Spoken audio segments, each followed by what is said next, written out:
welcome to this week's episode of Citizens Chat Show. And in this episode, we shall be looking at the just released Equal Opportunities Annual Report for 2022-2023 and the Polarizing Legacy of Idi Amin.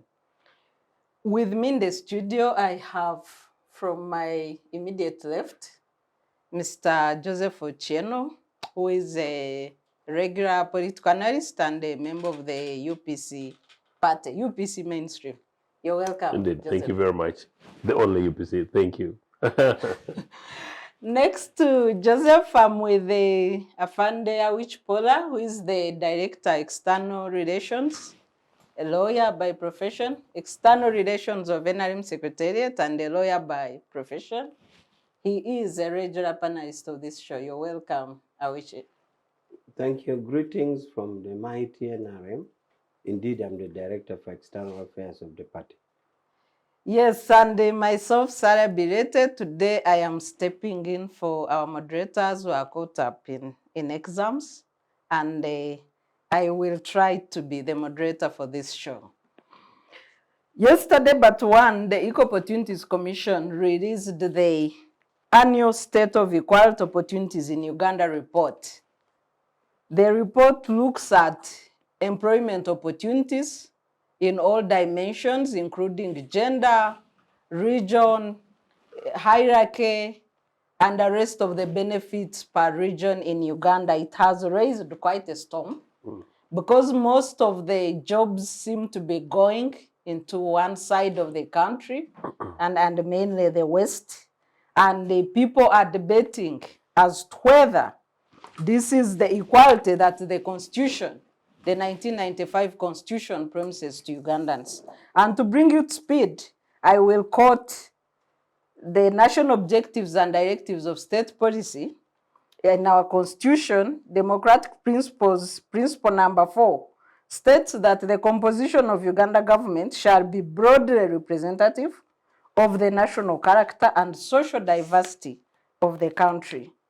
For national objective 11 states, and it's about the role of the state involvement. It states that the state shall give the highest priority to the enactment of legislation establishing measures that protect and enhance the right of people to equal opportunities in development. These objectives are supported by Articles 20 and 22 against discrimination of any kind in this country. Highlights of the report include the sharing of the national cake, where 40% of jobs generally go to the West, 26% go to the Central, 20% go to the East, and 12% go to the North. That's the overall. But when it comes to the leaders of the MDS, or the main government agencies per region, we have 15% of the CEO jobs going to the East, 18% going to the Central, 20% going to the North, and 47% going to the West. I wish also to underscore the fact that the Equal Opportunities Commission, as established by the Equal Opportunities Act 2007, is a body mandated to end discrimination and inequalities of all forms in Uganda. So the lingering questions on the lips of Ugandans is, to what extent have we addressed regional imbalances in employment in public service? And I will start right away with Afande Awich. Yeah, thank you so much. This is really a topic that, as Ugandans, we must address ourselves to. And I think that is why initially, from the Constitution, it was institutionalized. The equal opportunity itself, of course, would mean much more than even the region. It would mean gender representation. It would even mean the disabled people. Are they represented, or are they inclusively brought into societal affairs? So equal opportunity is a real subject to be dealt with, and it is more than region. Now, the constitutional provision is already cited that we don't need to dwell in. The report itself is not showing good practices so far. It definitely leaves a lot to be desired, a lot to be done. Ideally, it's difficult to prescribe to what extent must it be seen that, okay, now we have reached that desired position of equality. I think what will happen is that practice and day-to-day life will itself show the stability and the equality. Because if it is not there, it is glaring, it is even seen. You don't even need figures to prove it. But right now, it is seen that there is no equality as desired, both even at the regional levels, or as it is, but also at the levels that we have not seen the gender disparity and the disabled persons. So not yet achieved. Now, you will realize that right from the constitutional setup, it was an idea marketed even by NRM, in the then NRM, the constitutional NRM. And we keep on, even in our party manifestos, that equality or equal opportunity should be availed to all. The way forward now is that it needs us as a government, because we are the policy initiators, to go back to the table and say that, look, the equal opportunity is not achieved. How do we do it? For example, in recruitment philosophy, do we really adhere to that philosophy? How much strictness should we be in recruitment policies? For example, we tend to have independent recruitment agencies for all the bodies, but also we have the Public Service Commission, which does recruitment. To how much should we as a government be strict on people who send cheats for recruitment? Of course, we have people, many Ugandans are qualified, but you find that in a legitimate body like public service, or even in a sourcing, sometimes some bodies can source a recruitment agency. To what extent then do we be strict and disciplined and say, please, no recruitment of persons with additional cheats? Or even then, would we now consider technology and avoid influence over technology? Because we can reach a point where we say a system can be designed that can actually recruit persons without human influence. But apart from the recruitment itself, we may be tackling it at a later stage. Some of these problems start from the initial level of education. If you don't give priorities in education at equal level, it means therefore that should you now concentrate at the recruitment level, you are actually recruiting ready-made things. For example, it is now known that all government medical universities, Mulago, that is Makerere, Mbarara, Gulu, I think Busetema, medical universities of government-aided universities, they admit nothing other than triple A's and all distinctions at all levels. But for a long time, this qualification has not been got from Arua to. But there are district quotas in universities. Now, this category first. Now, if you're going to use that category, therefore, you are going to cut a whole entire region. The point I'm trying to say here is that even district category, you need some marks. So the point I'm trying to say here is that even if we set machines at the level of recruitment, the equal opportunity matter needs addressing at the planting level. We need to check not only at the employment level, we need to check it from the level planting the seed from nursery. As long as we shall have schools in other regions which will not perform, and we are only relying on regional balance, in the civil service children who are here in Kampala, who can afford to go to Budu, who can afford to go to Kisubi, or who can afford to go to schools within Kampala, because that's where their parents are working. Then, in that case, you won't have enough equal opportunity, because they are not enough. The original position where they, by the way, at one time, Congress will be proud about it, that at one time there was Equal Opportunity Commission, even without legislation. I think Congress during the time of Congress. Come again? During the time of Congress. Yes. The Congress may want to come and claim it, but you will see. But you will see that those were the days. You will see that those were the days when a school like Lao College would send students to university. Ombachi will send students. Kigeze High School will send. Of course, in Tare. I emphasize, of course, it will. So this were itself at a lower level of a sure future equal opportunity, even at the recruitment level. Right now, the semblance that we have is that you have a core group of civil servants here who will afford to take their children and will make it. So, in summary, therefore, I'm saying equal opportunity is still a challenge to us.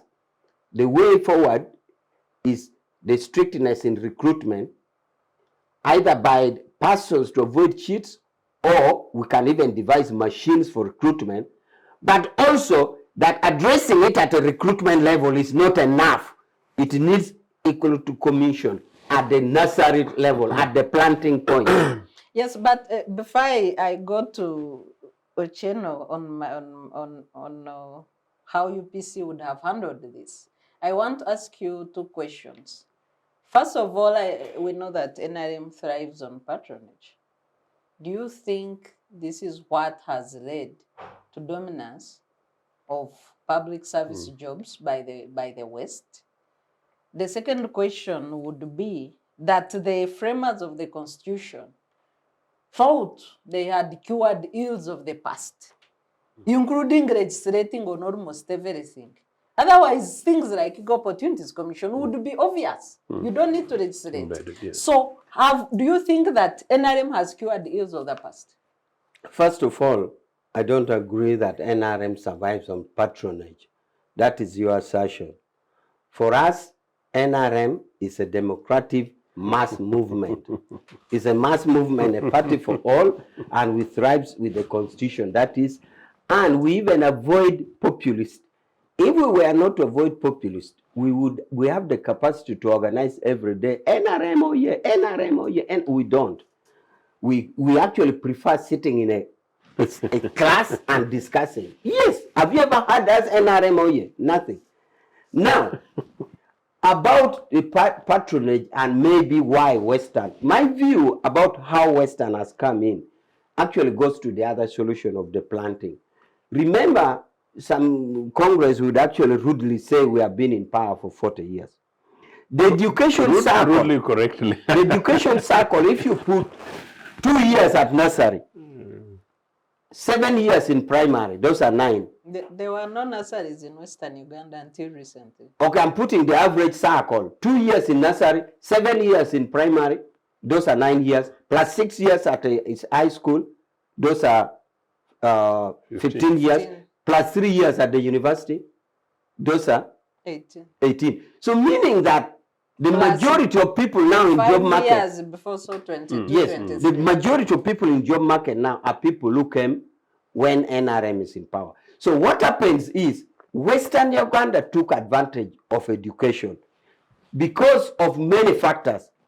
Subsidies, for example, from the parents. The parents, if you take take it from the audit side, a similar school, a primary school in Mbarara, a city, and a similar school in Lira, same grade. If you see from the expenditure point of view, how much has the school in Mbarara spent this term, and how much has a similar school in Lira spent this term, that is money for toilet, for chalk, for tea, for everything. You will realize that a school in Lira has spent actually 1/10 or 1/20 that one. So do you think a school which has spent twice it will make the same results? Why? Because the economic metamorphosis right now gives the parents their ability to run that system. If you put that school fees in Mbarara to a school fees in Lira, children will be out of school. So now, therefore, within this time, because of the favored economic system that came about, the western part of the country are able to afford more decent education. And those are the job market now. And I've won, for example, a school like Intare School, that in the past, if you go to the notice board, you'll get all the first grade students applying for Intare. And Mbarara High School would have weaker grades. But right now, because of good primary school, the same admission in Mbarara High School is the same admission in Intare. So I told the headmaster we have to go back to a fresh competition, because the primary schools, because of the economic status to the parents, have done well. Western Uganda, tell me how much they are there to the government ban on PTA. No. I think what you have done is to effectively confirm that NRM has presided over inequalities and entrenched them. So let me bring on, and the West is more privileged than other parts of Uganda. Put it the other way, I have said we have not yet done. No, I have said as NRM, we have not yet done well on equality. Equality commission, opportunities, and I'm saying we need to go back at the drawing table. Let me go to Joseph. Joseph, I'm sure you've read the reports or insights from the report. What's your take on the report, and what policies should we adopt as a country to promote equal access and inclusion? I just went through the abstract and haven't really had time to go through the whole process. But if you just pick, say, for instance, like yesterday's headlines, merely media headlines, which the majority of our viewers would possibly have access to beyond the reports, it's a ringing indictment on NRA. Comrade Awich has labored and labored and labored. And you know that at the end of the day, Comrade Awich could not in any way justify anything to do with purely the figures. I did not want to justify. I wanted to point out whether justify or qualify. I know I will repeat it for you. No, you will repeat when I complete it. But Comrade Awich, you know, it's extraordinary that actually the second part of your submission was pumping.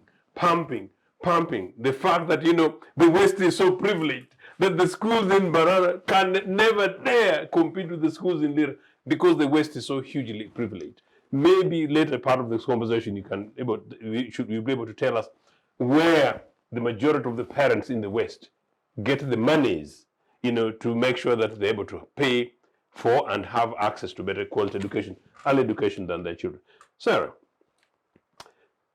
it's very, very clear, minus the report, that if you basically look at the figures, it tells you that there's something fundamentally and urgently wrong. Yeah. Number one. Number two, this is a question of political leadership. It starts from the top.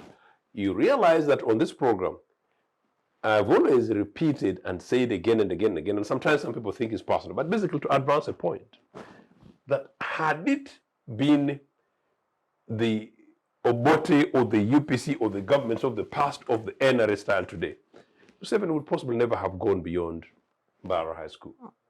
You know, quite clearly. Imagine every time I emphasize that Mr. Museveni worked in the president's office as a research assistant, and at the time nobody knew him. In other words, part of the point you're trying to make, when immediately you talk patronage, Comrade Awich gets very angry, except that he holds it back in a very nice diplomatic. He's a diplomat for NRA, you know. So, look, Museveni got a job in president's office simply by presenting his papers. It did not matter which part of the country he came from, what his names were, who he was, number one. Number two, Museveni managed to go to Dar es Salaam University simply by doing well in Tare School, doing well in Baraha School, going to university in Dar es Salaam, everything paid for by the government at the time, and Museveni comes. So in terms of, this is about economic access and opportunities. But Awich makes an extremely important point, sir. By emphasizing the early education element for this, it's actually one of the important factors, and is right, that if at the end of the day, children from particular communities, particular identities, in this case, a particular social class, have got access to decent, say, primary education, they will do well comparatively for their, say, O levels and A levels, respectively. They'll go to universities, and then they will be the ones with relative access to competitive job market. There's an argument. And that in itself is a net contribution. So you thank me. No, it's an indictment. You thank me. I don't know why I should thank you when I'm telling you that, look, you said they made a good argument. What NRA did was basically to disadvantage a proportion of the country by giving privilege to the few, starting from the lowest level. Fast forward, when it comes to top CEO jobs, most of those jobs are policy jobs. Most of those jobs are actually political appointment jobs. So actually, the relativity in terms of questions of appointment on these percentages should not necessarily matter, when it comes to equal opportunities. I have the privilege of having worked in the UK in public sector. Now, particularly most of the 90s, when things were changing from the 70s, 80s, equal opportunities question. And by then, primarily the issue, Sarah, was about race and gender. So UK legislated 1975-76, what they call Race Relations Act, and then they did the Sex Discrimination Act legislation. In term, they were now consciously trying to mainstream and up, and the issue then was not that we want to bring up more women or more minorities. Yes, we would, but two, we want to make sure that there is no discrimination against women or minorities who basically qualify. By the 90s, one of the compulsory questions, because you asked me from a policy perspective, one of the compulsory questions that you must answer in any job application, from a CEO to an average, public sector assistant, was a job, equal opportunities job. What do you understand by the word equal opportunities? And what are the experiences and things like that? They were mainstreaming these things. Now, if you fail an equal opportunities question, from when I started joining supervisory management level, you don't get a job. You fail the question on equalities, you don't get the job. However well you do in the other 4 out of 5 questions. Now, these are deliberate policies. Once these things have been mainstreamed, now they're much more nuanced. But they used to be the last question at the bottom and the compulsory in all public sector organizations. Now, in our Uganda's case, the Congress, Museveni is an example, 1970, as I said, for jobs.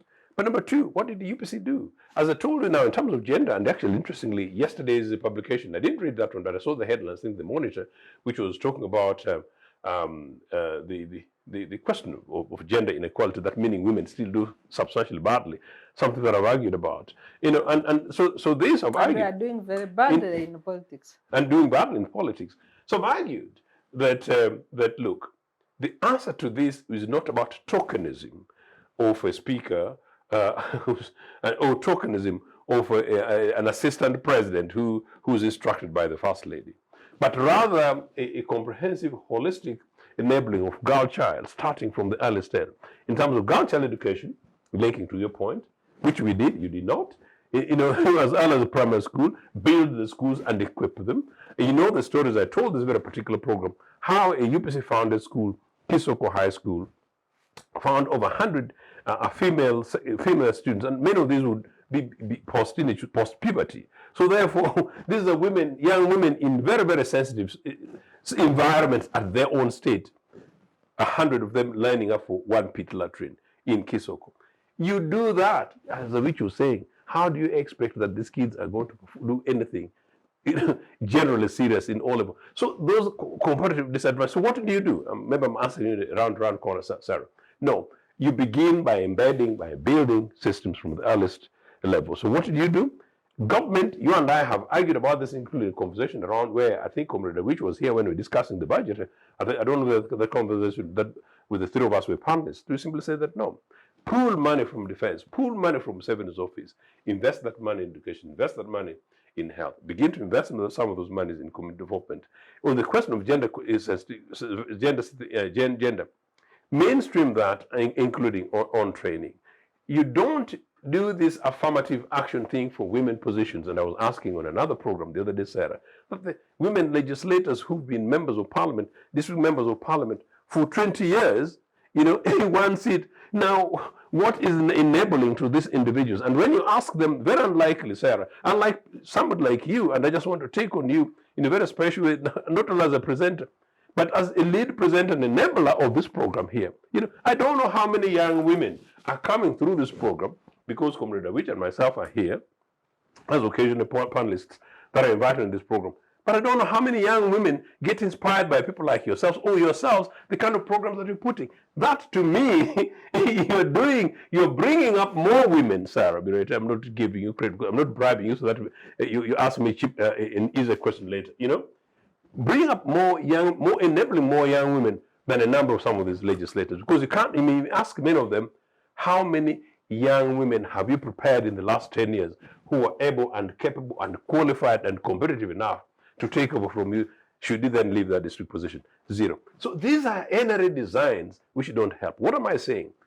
Government should deliberately, qualitatively inject resources that target the disadvantaged communities, in this case, maybe I've done in women, people with disabilities and others. But then on the broader north, east, south, west divide, it's a commonsensical thing. The north is a post-conflict community. What has NRA done since we helped them stop the war in northern Uganda? We meaning UPC and the Ochienos, in terms of injecting a resource into communities. Instead, they've actually pumped Balalo down there, to go ahead and take their land. What has NRA done to Eastern Uganda? Now, Eastern Uganda is actually performing the poorest when it comes to the question of CEOs. Because, for us, we Easterners are very calm people. So maybe we don't agitate very strongly. It's extraordinary. It's a policy-driven thing. Finally, Mr. Museveni is a very hands-on leader.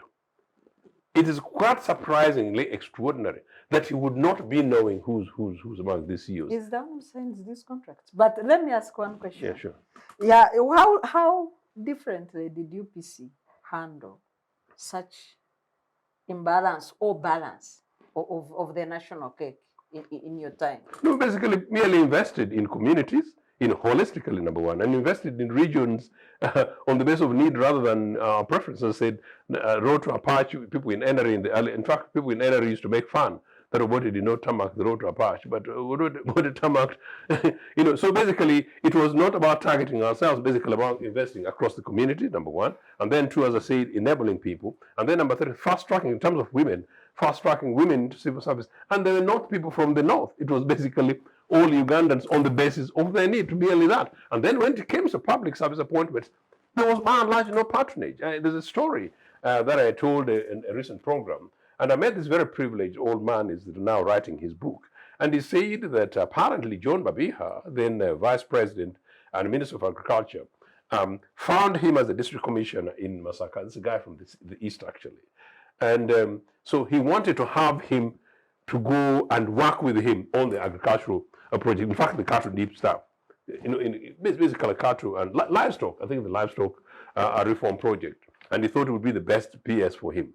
So he went to Obote and told Obote, found this fantastic young guy, who was relatively young, district commissioner. That's the second posting, I think, after Hoima. And Obote said to him that no, I don't make those appointments. I don't make appointments. That's not my job. So this guy had to go to Mzee Frank Kalimuzu, who was then the head of public service. And Frank Kalimuzu then had he even eventually told this man that, well, he had been approached at this. So he had to do things properly. And yet this particular individual, or somebody who's known to Milton about. Okay. Going back to Afanda Awich, when you go to the depths of the report, it shows that Anglicans are dominating beyond tribe and Apparently, region. yeah. Anglicans are dominating the public service jobs as compared to Catholics. Yet, given our demographics, Catholics are the majority citizens in this country at 40%, and Anglicans are at 32%. So what defines that? I think I really feel like a message I have put is a message distorted. I still want to explain. I will answer the Catholic Anglican question, but permit me to say this because the message I have put is actually distorted.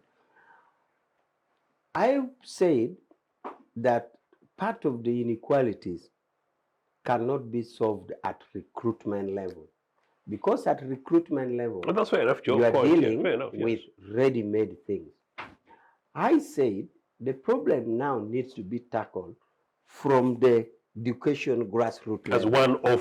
one of the recommendations. And I gave the example that if you pick, and it is easy research, you can even do it on phone.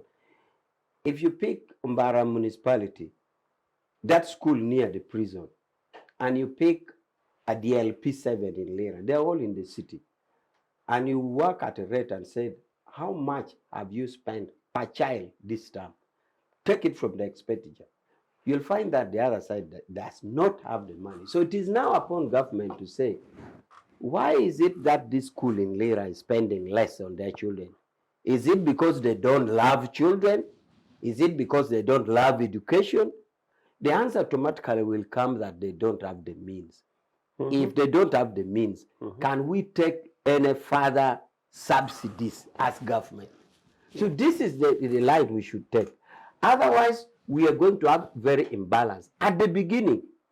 Now, but also, before we depart from that issue of education, are we saying then that UPE and USE have failed to create some balance? And the second question related to that is, are you also saying that if we go by melt, the West has more qualified people than other regions?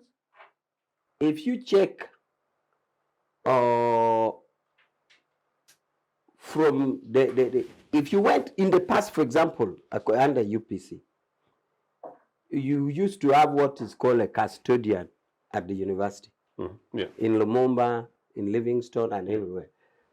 Some researchers have said that in the past, if you went to the custodian, you'd pick a list of names, and at random you'll see Okello, Tumwesije, Okiro, whatever, at random.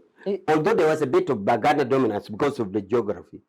But somebody was saying if you went to a custodian now and you check, you'd nearly see. Isn't that because of private sponsorship?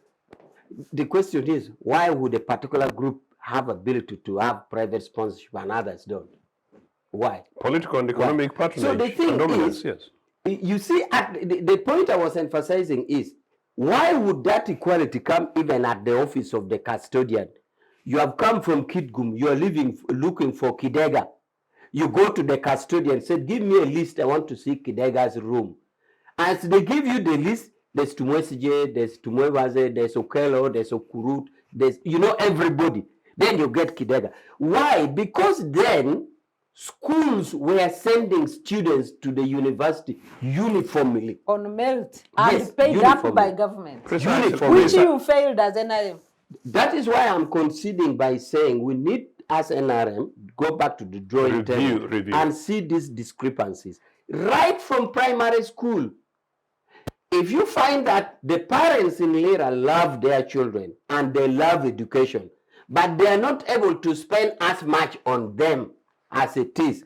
You ask me UPE. I even ask that to what extent you could do this research of the parents in Western adhered to UPE. You know how parents have circumvented UPE? They have circumvented UPE by creating even day schools to be boarding schools. So that a primary school, because if you are paying boarding, then they say, no, it is boarding. Okay? Now, Parents have circumvented UPE because they said if you put subsidies, government will come to you. So they have circumvented, but all day primary schools have turned it into a boarding school so that you pay. That payment is not affordable to all. So I want to make it clear that in a way, as the NRM government, you need to go back to the drawing table and address this opportunity right from the recruitment. Otherwise, I can dare tell you that if you advertise for a job of a presenter here today, the likelihood that you'll get 10 more Banyankole qualified than any other body is high, because the root, because of the entrenched the planting system have come more. Even it will go into PhD level. So I am saying, as a movement, as a party, we need to address ourselves from that root. Otherwise, an attempt now to address at the recruitment level is a waste. Yes. For serious reasons, genuinely, if you advertise now, you'll have more Banyankole qualified applying for the job, no doubt, because of the planting at the root. So if we have to address this as a party, as a government, we need to address it from down. Now, I think I've cleared that. Now, on the question Anglican and Catholic, I've not dared to think about it, but I would think partly chance. If it is not, because I do not see in a recruitment room, whether public service or not, where religion has done a play. I do not see a cheat. I have not come across a recommendation by a bishop. I have not come across a cheat sent by a reverend. I really think it is a question of chance. But remember, I put a disclaimer. I have not done research on that. I put a disclaimer. Or the chances that the political leadership are, by some historical occurrence, been from the Anglican, therefore they have had relatives or friends who have gone to school, and therefore they qualify. But in real sense, for example, I do not rule out cheats on the regional issue. So tomorrow, as is applying police help, I can't rule out. But for a bishop or a reverend giving a cheat, I've never thought of it. So that's why I think that partly it is chance, but partly also because of some historical occurrence, some political leaders happen to be Anglican. Okay, so let me put it differently. I want to use 2 examples of recruitment, national recruitment, that could help citizens understand how NRM practices have led us to this situation as documented by the Equal Opportunities Commission. One of the examples is the recruitment for the top job in Uganda Airlines, where the Ministry of Works had even engaged KPMG, and the cheat from the president said, I have given away this job for 3 years, end of the story. Whether somebody qualifies or not, whether Parliament investigates or not, I gave away the job and there's nothing you can do. The second example is the maneuver to defeat district quotas in UPDF recruitment. UPDF has been now gone to strict district quotas in terms of recruitment for regional balance in the army. But there is a maneuver through LDUs where the top performing LDUs are immediately recruited and given ranks in SFC. And that defeats the quota system in UPDF and distorts the efforts of regional balance. So don't you think that this is your policy as NRM? No, on the first issue, I think, first of all, it was one position, and that is connected. Which came known. Yeah, it was one position, but that resolves about the powers of the president, his appointing powers, and then... Which Obote had? And is a fountain of honor. And what it was? And of course, the president is privy to much more information that even the recruiting body may not have, including from security. Chief recruiter. From security. So is the reason why we have this data. I do give exception to the president because he's privy to much more information that we don't have. And therefore, he has the constitutional mandate to act. If Obote didn't act, then he chose not to.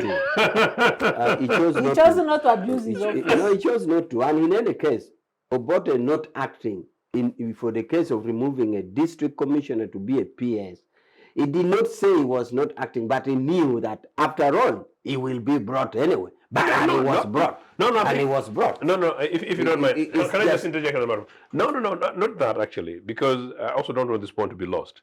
As a matter of principle, this is a lesson for us and leaders beyond Museveni, that this is how things should be done. No, Obote was simply saying that, well, that's not my job, things should be done properly. So just because this guy was taken and eventually got the job, does not necessarily mean that he necessarily have to. In fact, perhaps that's the more important point. That maybe Obote simply said, not only don't I have the mandate, but I do not, it's not in my place to go ahead and critique and establish whether somebody qualified or not. Just imagine the Uganda Airlines case that Sarah's bringing. It's a shambolic one for which the qualification the person is actually suspect. That is on the question of the appointment by the president. Is a fountain of honor, is privy to much more information in terms of security and otherwise that we don't have. So he has the preserve to appoint any person. So I give exception to that. Now, on the question of the military, the army has tried. In fact, what the army now finds is that some districts don't meet their quota. The army goes to the recruitment ground in a town or in some designated place, and some districts don't send their children. Yeah. Okay? So the army has Do you then balance with LDU, which is substandard, as compared to the recruitments of UPD? Now, the LDU picking best qualified to join SFC is your assertion. Really? I am not privy to that. I need to check. And maybe they have an explanation that now that I don't have, I'm hearing from you, I can't comment about it. But if true, it will be a discussion. Yeah, but all I know is that the army moves from region to region. And some regions have not met their quota, and the army stays there for days. Actually, what has been happening now is that if you went to a district and some people don't meet their quota, some recruits learn. They learn about it. Say, this district, they don't want to join the army. Let me go there. And now it will look like the army is the one recruiting from outside. And yet, that quota, there are many, I don't have the data, but I know of districts which have failed to produce their quota. But one of the conditions, I agree that some districts might not be interested, given the distortions in public service, as evidenced in the report. But isn't one of the qualifications a national ID? A national ID has somebody's areas of origin. So how can somebody just move to another district? And LC1 chairpersons involved. But if the recruitment found you there, Sarah, even in a candidate in election, do you know that you can be a registered voter in Kaval and you contest 6 months? Fine. Once you have served there for 6 months, yes. You contest. So, if I am a city registered, I got my ID from Kidgum, and I'm now in Mitiana, why wouldn't I join? So I don't think there's a bar that way. But again, that occurrence has been happening because of those districts failing to provide their quota.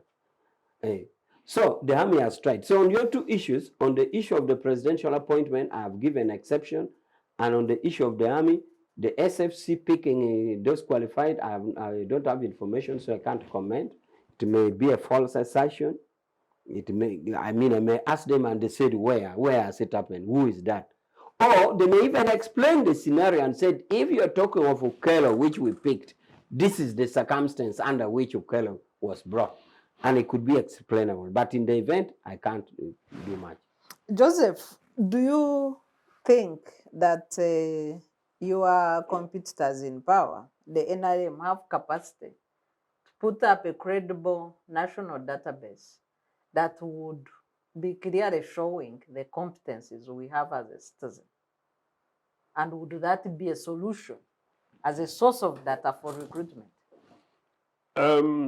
I don't think there would be a goodwill, but capacity to do that, I could, my own private office, not even my former office in Uganda House, my own private office could be able to do that. And in fact, in 2010, 2011, when I was going for parliament in Agongera, I had, amongst many other things, designed to run my parliamentary constituency, support my parliamentary constituency, almost like a mini government. And one of the things I already did design was for that. And so it's an impressive thing I don't want to, but no, I was actually going to do a database on jobs availability skills across. I was definitely going to do, and I was going to recruit graduates and make sure that they have work to do, but also to learn from that, something that in future could be mapped onto the national scale. So that is something that can be done, but there is no goodwill. In fact, if anything, if the NRA guys realize that having such a database will be exposing them more, is the more reason that perhaps they will make sure that it does not see the end of day.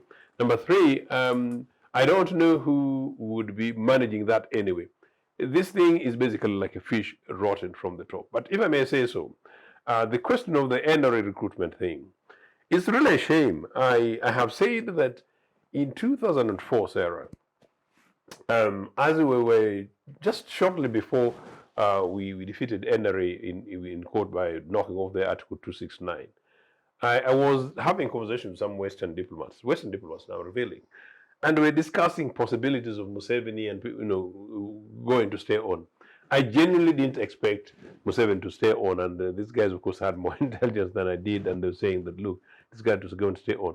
And I was saying, it's not a deviation, that if Museveni left, he would make a very good case for NRA, and he would weaken our argument as UPCs because he would have proven us wrong. But of course, the guy couldn't do it. Many of these things really are actually in the best interest of the NRA regime to correct them. At the moment, it actually disadvantages them. By doing these things correctly, at the end of the day, they're the ones who benefit, but they don't have the goodwill.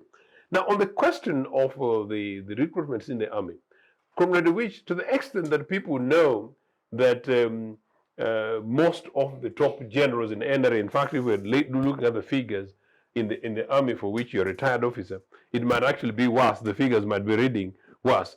That in the Western Uganda, you find one family, Mr. Museveni's own family has got 3 generals. So maybe when you extend it beyond his own immediate household, it might come to 5 generals, including his nephews and things like that. People maybe simply say that, well, I'm joining this thing, but what are the possibilities that I will ever hit the rank of a major? I had a discussion, somewhere where there are people who are struggling with possibilities of promotion, moreover in the army. And so we meet some of these people, and people are genuinely disgruntled across the board. So for younger people, there should be motivation. But beyond that, actually, come to think of it, I'm from Nagongera. And Nagongera is a solid place, sir, in the east. I don't know an army general. Really? I do not know an army general in Podor. In Bushenyu, you get generals at retirement. There was a story, Amanya Mshega, he kept asking why he was not promoted. And then he was it because told, of religion or what? No, he was told one time that it's because he hasn't been going for trainings. Then he went for trainings. He remained a major for some time until retirement. Bambi.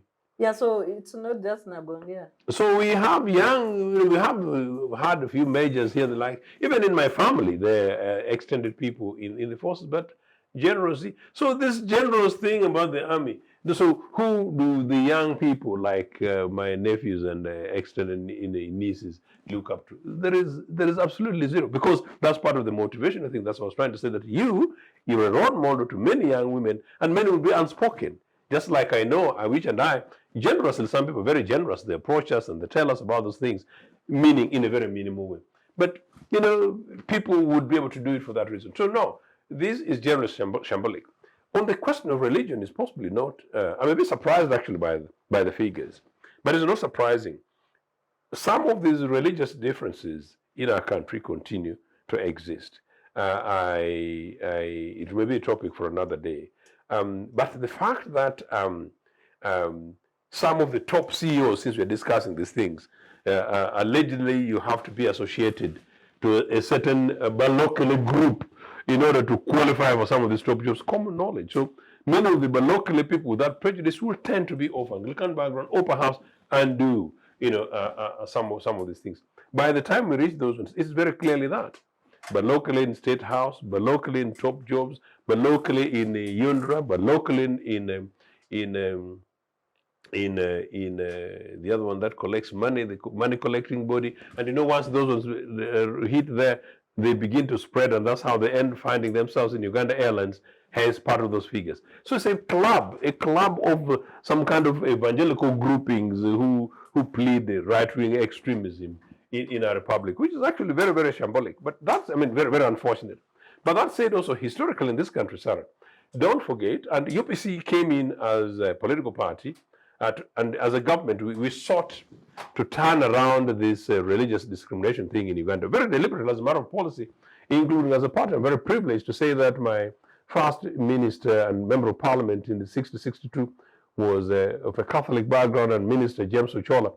And after him, a Catholic, and then after that, after that followed Minister Osinde Kwangwor, and who was then a government side chief whip, very decent guy, unlike these guys who take instructions as chief whips from State House.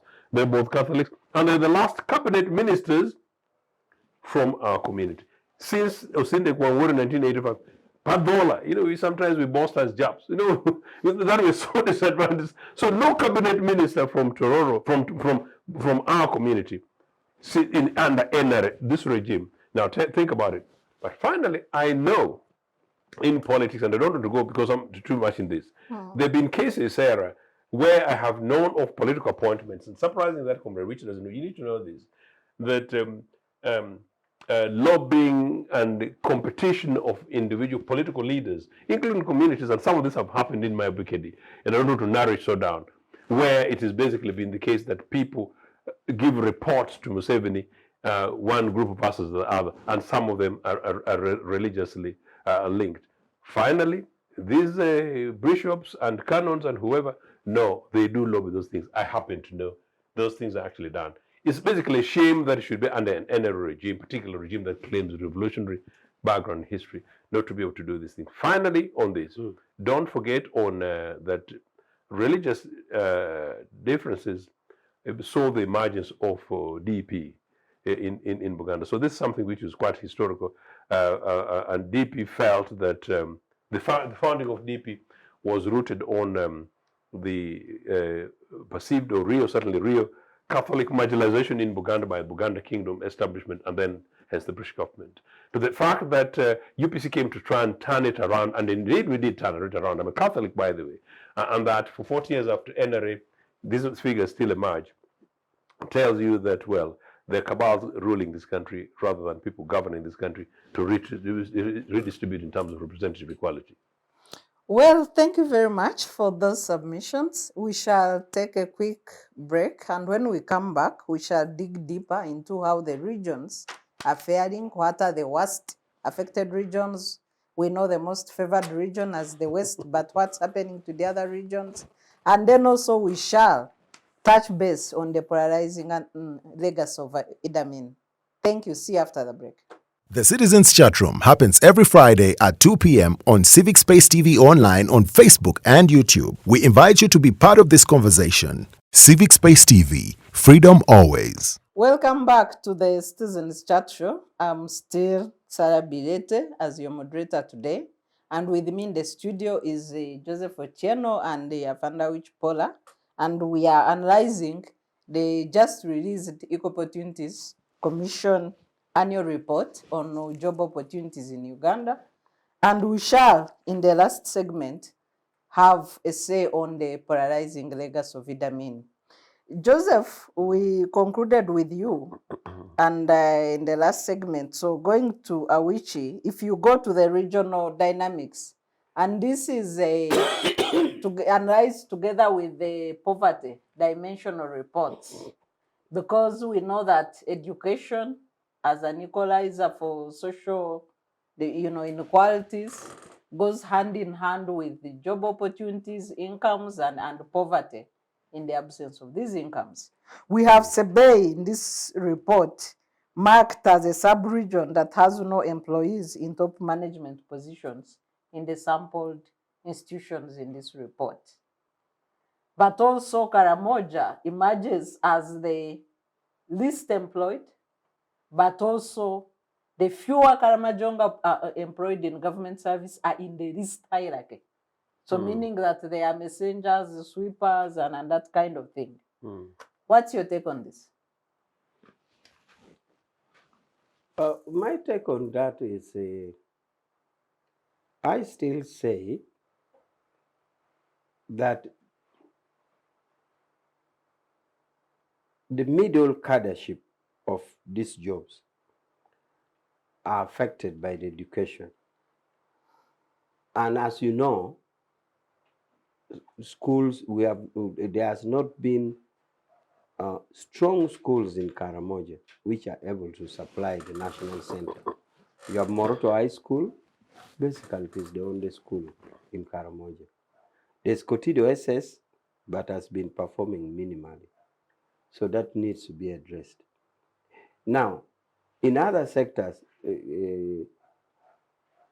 therefore, it calls on to the tightening of the rules that we said in recruitment policy. That means there's a weakness somewhere. And we had said that we already prescribed the solution for a more scientific approach. Of course, cognizant of the fact that if you have the raw, even in computer, the raw material that you send is what computer will process.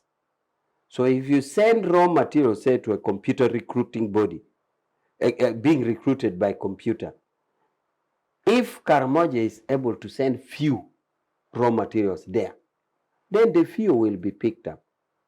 If Karamoja is able to send those who are weakly educated, then the computer will pick up. So that goes about. But permit me to say something about the army that I thought I would say, but the break came in. That why some areas don't supply. There's that school of thought which is saying because we have bad experience, they don't hope to become generals, and that is why they are demotivated. But I also like to say that some areas in Uganda, since colonial time, they had positioned that some areas were meant to be soldiers and some areas are meant to be civil servants. That mindset still exists. Some areas in Uganda up to now think soldiers are hard work and for least educated and even dirty. But is that still the mentality after 40 years of NRM where the army is dominated by Banyankole? Some areas are still doing that. Like where? Like you go to Mukono to recruit and there's nobody. You go to Mitiana to recruit, there's nobody turning up. Answer. Nobody turning up.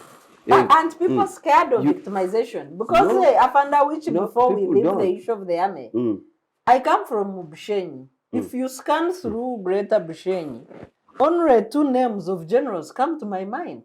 And this is General Kahindo Tafira and General Msanyuf. I don't know any other general. General who? Kahindo Tafira and General Msanyuf. I don't know any other general. From Greater Are you saying that Bushenyi is better than Tororo by only two? And one of whom is Utafira that everyone knows? I don't know what happens in the army. I don't know any other title of a general in Greater Bushenyi. Where I come from. The Bushenyi that you are talking about, for the recruitment that we are saying, you may find that the Bushenyi youth thinks that he has more access to recruitment in URA, he has more access to recruitment in National Water and Sewage, he has more recruitment in access to Road Authority. So you go to recruit in Bushenyi, you see nobody. And they will think that the army is for the hard guys, the less educated. It's not a clean job. I think that because they have better alternatives. Because they have better alternatives. So you go to the recruitment ground from morning, nobody's coming. Forget about current. The recruitment team are there. They're waiting for recruits, and they're not because they think they can go to other opportunities. Comrade Awich, because I'm genuinely shocked that Bushenyi, meaning Greater Bushenyi, almost nearly half of Ankole, has only two army generals, one of whom is Kahindo Tafire, whom we should actually push aside because he's so obvious and he's so been there. And the other is just one name, number one. And number two, to suggest therefore is because of recruitment. When we know, and you know, and you're retired army officer yourself, you'll have known people from Bushenyi who were part of the early part of NRA, who were actually graduates. You'll have known people from Bushenyi who were part of NRA, who joined the army as cadet officers under NRA. What explanation can you have? This in terms of ranking a position, because the conversation now is about the top slot. I've not attempted to explain that. What I have explained is the fact of you are saying that people are not joining from areas because they don't see motivation to be a general. I am saying there are areas who think that the army is a dirty work for others. And I'm saying there are areas who see themselves with better opportunities in national water, in electricity, in a road authority, in URA. So they do not see that why would they go to the army? If you don't mind. And now such an area will not send recruits. Sir, if you don't mind. I was saving this for later. Obote wrote on his notes on concealment of genocide in Uganda way back in 1991. I actually read it with huge interest. And at the time, even for me, UPC would think maybe it's a political thing. And Obote was saying that NRA launched its war thing in Luwero, came up with many child soldiers, claimed that people joined NRA in droves because revolutionary people loved NRA. This thing was in Buganda, and so therefore by Baganda. And Obote was challenging in that as of 1991, I think it was April, how many people from Luwero, who had ranks over and above majors. And apparently there was none. So this thing here about people and their commitments is almost to say that we are insulting the Baganda who, allegedly in their droves joined NRA and fought allegedly fought for NRA and died for NRA, that they did not, they feared joining the army. If you're talking about current promotion, even looking at armed officers, the ranks of maybe colonels, because there would be middle-ranking guys who would have joined during the reign of NRA. But what about some of those other people, meaning the Otafere age groups, where they know, Sarah, this is a historical thing, and it's a deliberate thing, and it's an NRA thing, and it's a Museveni thing. And as I said, it's an indictment of these guys. It's an urgent thing on the question of the military. Number two, this regional thing. Apparently, those days, part of the point that Comrade Rich was saying, which was by and large arguably true as claimed those days, the presentation that the army was for predominantly northerners. And indeed, the British did these things because they're recruiting the soldiers from the north, meaning claiming that they're tall and strong and whatever, and fighting for them in the King African Rifles and police predominantly from Tesu. Obote was then blamed, the latter part of people that the northerners were dominating this thing, when it was literally a cultural thing. After 40 years, when NRA came on the part of these critics, you needed to have gone ahead and fundamentally, structurally reversed this. And you haven't. You haven't simply because your bosses are pushing NRA as a regime around an individual, a family, a unit, and almost without prejudice, a narrative which is almost about an identity and a superiority of an identity, almost apparently a Bahima identity thing, which is extremely sad. I didn't want to present it that way, but it's almost apparently the case. Hence, the fact that everybody else who works after and including Uganda Railways is basically working for these people. But Congress, let me correct this. In the notion that Obote wrote, Obote said by 1991, there hardly no Muganda who was a major. That is a big... From those areas, from the areas, Let me tell you. Above a major. I have been there. Even at the time of conversion of ranks, when we change ranks from commander so and remember NRA didn't... I remember that, we know that. Commander so and so, yes, commander. We do, yeah. At the conversion of ranks alone, I can assure you with certainty the battalion, 33rd was commanded by Major Babumba. From where? Muganda, from Baita Babir. 35th was a Muganda. Kawuma was 61st. 31st was Bedroom. What ranks have they retired in? Yes. Waswa was not in command. Waswa was a major and a lieutenant colonel later. No, his first rank was Kayanja. This other Kayanja of Wembley was a major. So how many of those were from Luwero? I can count. How many of those from Luwero? Yes, they're from Luwero. All Okay. Kayanja. Anyway. Coming back, which another question. I can count you many. And another question as we go per region that raises, heads is the issue of West being dominant, followed by Central. Who are these people in these regions?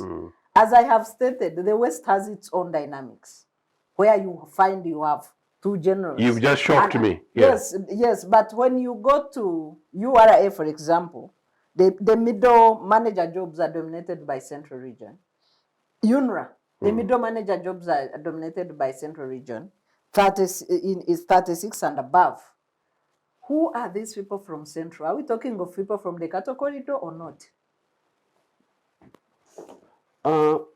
I don't know how they picked the data, the Equal Opportunity Commission. If they picked the data per district you have filled in. District of origin. Or filled district in of by origin. Staff, yes. If the research done was by district of origin, then district of origin, Central is kind of mixed because you can have a language. It is still Bahima and the other people. Not necessarily Bahima. The cattle corridor is right to the Bahima and the Luero, there are Nubians in the entire Luero. You have Nubians and any other place. So, and why aren't they represented? If the research is by district of origin, then we can't say for certainty. Unlike the far-fetched region. So even where region, we say Central, they might not necessarily be Baganda. Yes, but they are Central. But if that is the case, they would be developing Buganda. They would be developing Buganda in that. And Buganda should be great for the club. In that if they have areas of investment in agriculture, in a whatever, the taxation system is in that area. The taxation is in that area. So if the Equal Opportunity Commission based it on the form filled by district of origin, then you can't say the ethnicity. But if that is the case, Central is mixed. The entire Kayunga are not Baganda. They are Nubians or those who came for sugarcane plantation. The entire Luero are Nubians from Bomba and the rest. So you can't say it is only made of cattle keepers. Cattle keepers could be one of them. So if the research was done on the filling of the form of district of origin, you can't say for certainty. Far-flung districts like Kabale and Bushenyi, at least 98% or 99% are indigenous people there. Of course, you also can't rule out the fact that somebody could be there, but it's not Mnyankole. So we are saying that the region, in the urban centers, the district has nothing to do with ethnicity. But also Baganda even Central has a mix of the cattle corridor, first of all, that is likely to be dominating jobs at UNRA and URA. And then we see data. I don't know what kind of researchers. Excuse me. Yeah. On Friday, I was in a Gago. I went with a Mnyankole lady, a lawyer. She had not traveled to Northern. And when we were in Kigumba, she asked me which part of the region is this. I told her it was Western region. Remember, the Western, yes. The Western, if we talk in terms of the geography of Western Uganda now in region, Western starts from Karuma, the entire Bunyoro, up to Kisoro. Now, Central starts from Liatonde. And that is why you are saying it covers the cattle corridor. From Liatonde up to Kafu. Kafu, which is in Nakasongola. What's the point? That is Central. Okay? From Liatonde to Kafu, that is Central. And that is why you are saying that by default, it also covers a lot of cattle corridor. But Western goes up to Karuma. In other words, Western is separated by Nuoya in Acholi. And if you look at our NRM arrangement of regional vice chairman, Dr. Bariomusi reigns from Karuma up to Kisoro as our vice chairman, Western Uganda. Meanwhile, the former Minister of State for Tourism, Kiwanda reigns as regional vice chairman, Central. Is that the official data as captured by UBOS? Or that's NRM? I think that is what we call now regional, Central. Because even if you go because Chugumba is not in Central. I know Hoima and the rest, but Chugumba is let me tell you, the other criteria you do is said by movement caucus. If Okay. you call Central No, Movement we need Caucus, official data. We need official data. We don't need movement. so what did they These use? things- No, I'm sure a government department uses official data. That's correct. Because Which one Chipumba is is that? not in Western Uganda. It is. No. Okay, Anyway. for example, listen, let me say this. If you are talking of the official government demarcation now, Yes. it's under local government. It is in the constitution, by the way, the third schedule. Why Yes. are we even beating about that? You put the region and the see. schedule is, but before I pick the schedule, pick and Joseph, see. can we have your take on these regional glaring imbalances that are resulting into the multidimensional poverty that is extreme in some regions and better in others? Check the region. I come from. I have some. I come from Bireete, which is the poorest of the poor. On the multidimensional poverty index, Bireete is the worst performing with 78%, if I can recall. Yeah. And if you consider 78% as a figure, and if you consider the Bireete that I grew up in, then you can see that NRA came in with a very deliberate policy to enrich schools in Barara and to impoverish the whole of Bireete, to the extent that that is wrong. That part of the infrastructure development that were due 40 years ago have not been touched, including Nagongara Road, which, by the way, Comrade, which there was a demonstration the other day, including one which was led by an NRA voting councillor, and people came in, and the guys were arrested and they spent 3 days in prison. In fact, in jail. One of them they were released yesterday, Thursday. People are genuinely tired. Now, I think that linking with part of what Sarah is saying, part of your question is, these are deliberate policy programs by NRA. They're serious, they're dangerous, and I think at some stage these things may catch up with this regime. The index in terms of the composition of CEOs, while it may be merely figures, this is about human beings. You shocked me with that report, as I said. I hadn't gone through the details. You can't imagine a region like Sebei, why Sebei should not have somebody in a top position. After 40 years of a regime, and they vote NRA 100%. You can't imagine why a region like Karamoja, that used to have some of the sharpest people. In fact, in Miri, some of our top mathematicians, where usually people from mathematicians and physicists normally tended to be students from northern Uganda, including Karamoja, and people make fine sense. Some of the actually students from the elite South used to make fun of these guys in both A and A level, and after including universities. But why? Because these guys would walk to Kidepo Primary School, go to Moroto High School, substantially qualify and go to Makerere, maybe end up being a whole chairperson, and from there they know that they've killed poverty. They've got a guarantee position in either Ministry of Health, the Treasury, or perhaps even Uganda Airlines at the time, and it doesn't matter what position, and they would rise the likes of the people like the David Pulkos of this world.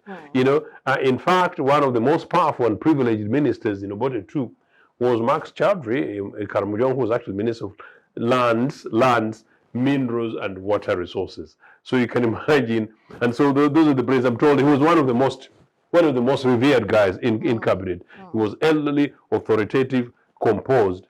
That is how governments run. These are political matters. These are political decisions. These things come from the top with Mr. Museveni. Sarah, I would really want to know the region as well while Congress is presenting.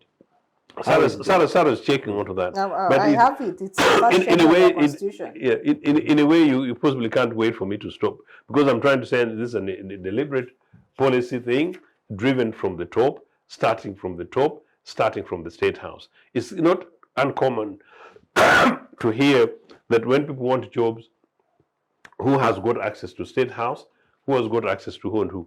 It's patronage, and NRA patronage has been done deliberately. Unfortunately, amidst all this, once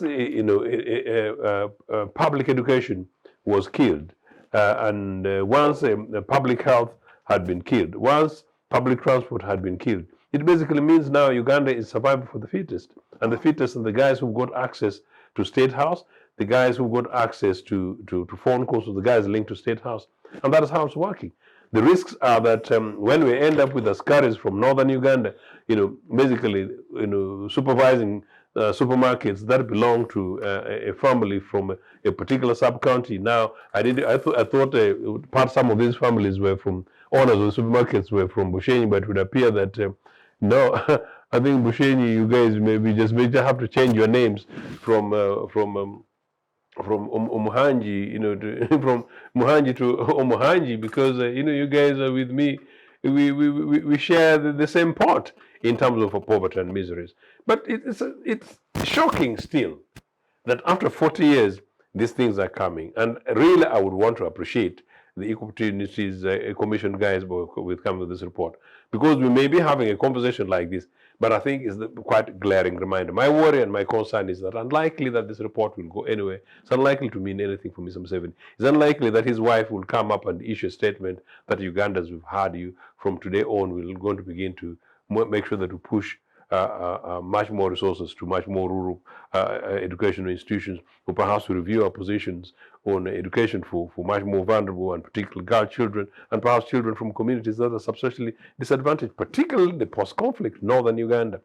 It is wrong to take the balalo and to insult the Acholi that they don't know how to look after cattle, when we know that these guys once upon a time had cattle. Instead of saying that, look, in order for us to inject wealth in these positions, we need to make sure that we give you money, and so that you go for mechanized agriculture. And for those of you who look after cattle, we make sure that we create an enabling environment in which you guys are able to look after your cattle, so that at least, since you don't have access to CEO positions for Uganda Airlines, at least you can do some farming through which your children can come from St. Joseph's Laibi and to be able to go to Makerere University Medical School. Yeah, for the benefit of the viewers, we did mention that we will check the official data of the regions in Uganda. This data is found in the first schedule of the 1995 Constitution. Unfortunately, with the amendments and creation of districts, the first schedule stops at 75 districts, and we have a total of 132 districts. So we have districts. So they've doubled. Yeah, we have districts. And of course, at the time of making of the Constitution, we had 52 districts. But then later amended 75, and now we are about to have every village becoming a district. But that aside, so you have the districts of Uganda, but they are contained in the regions. Yes. So we were checking for Chigumba, yes, which is found in Chiliandongo district and northwestern Uganda. That falls under which region? It's, I think Chiliandongo is a new district. It was under Masindi. It's not here. It was under Masindi. Yes, Masindi is a part of Bunyoro. Masindi is part of Bunyoro, together with the district comprising of Bulisa County, Hoima, Chivare, Masindi, Kabarore. Those are in Bunyoro. Then you know Masindi, that Bunyoro stops there. Kabarore, then Kamwenge, Chenjojo are in Toro. So you have the sub-regions, which used to be the districts during colonialism, the 17. So what we are talking of are central and western, how do they now apply? No, it's known now as northwestern. Yeah, so whether it's part of western Uganda or not is now. It is. We need to check with the UBOS. But it will not it will not interfere with the substantive question of representation. That day it does That's not. Right, yes. It does not. So I want to invite both of you to quickly give me recommendations on how we can have equitable and balanced development in Uganda as we go to the last segment in the next 30 minutes. 3 minutes, what would be recommendations? How can we have? Quite clearly, State House needs to change, because that slot office number 1 has been there, one person from one community, one family for over 40 years. That actually is a very important point. The fact that you actually find the top job in a country dominated and controlled by one individual. President is what primarily that. So that the life president is there permanently. His wife is permanently and excessively privileged minister beyond being the first lady, which itself is a status. His son is a general. His brother is the deputy acting primary president. His son-in-law chairs his son-in-law chairs appointments and is also the director of understanding of global economics and tourism in Uganda.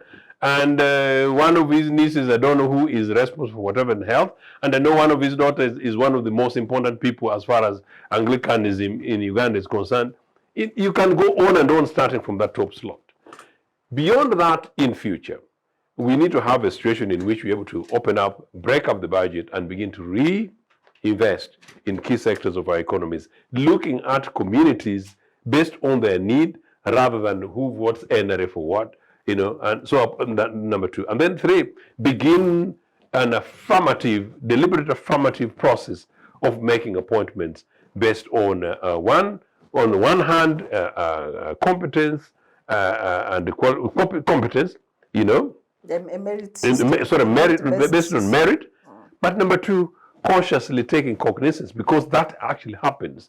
That look, we need to build somebody from Karamoja, give them appointment, give them a training, and brief them. Obote was saying this as way back in the 60s, telling then the colonial masters, including people who were coming here to give contracts, that no, we are a young nation. You bring in engineers. We don't want directors of major projects, all of them being directors to project managers, being non-Ugandan citizens. How are we going to build up? So it's basically pure commonsensical stuff to be able to do. So we need to be able to do that. Linked to that, as I said, is holistic education, meaning that granting education access to all. And then three, as I said, infrastructure, again based on need. And then three, part of it is maybe some of these related projects. Can you imagine that Teso that used to have the highest number of cattle in Uganda is now, is it number 5? The Balalo themselves is now a category away from Western Uganda. So they may be the highest number of cattle keepers. So really, looking back to the traditional based economic advantage, what Mukono does best and we invest in it. What Kiradongo does best and we invest in it. Holistically, because we are conscious national development for the future and for all our children, rather than doing these things for groups of individuals and for political consideration. That is the only way in which we're going to turn around this thing. Okay. First, I want to correct one misconception.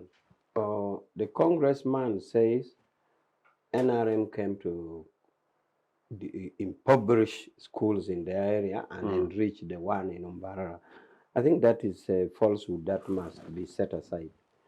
The truth is that for some economic metamorphosis that we can't go into detail now, that even when we painted the figure of middle income, Umbara areas was falling in the middle income areas, including Kampala. Now, therefore, those who were in that economically stronger position strengthened their primary. I've already told you how they circumvented UPE by creating boarding section. But there's no intent and no attempt to impoverish another area of Uganda and beyond. That one must be set aside. Now, back to your conclusion, is that, first of all, now that President Museveni's name is mentioned, because according to the congressman, the first thing you should do is remove number 1.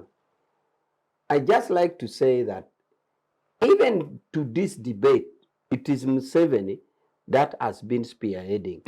First, to have it, to have the concept of safeguarding opportunities in the constitution. Really? He was the brain behind, said, let us put a constitutional provision that protect. 2, an act of parliament comes by, it comes through cabinet resolutions.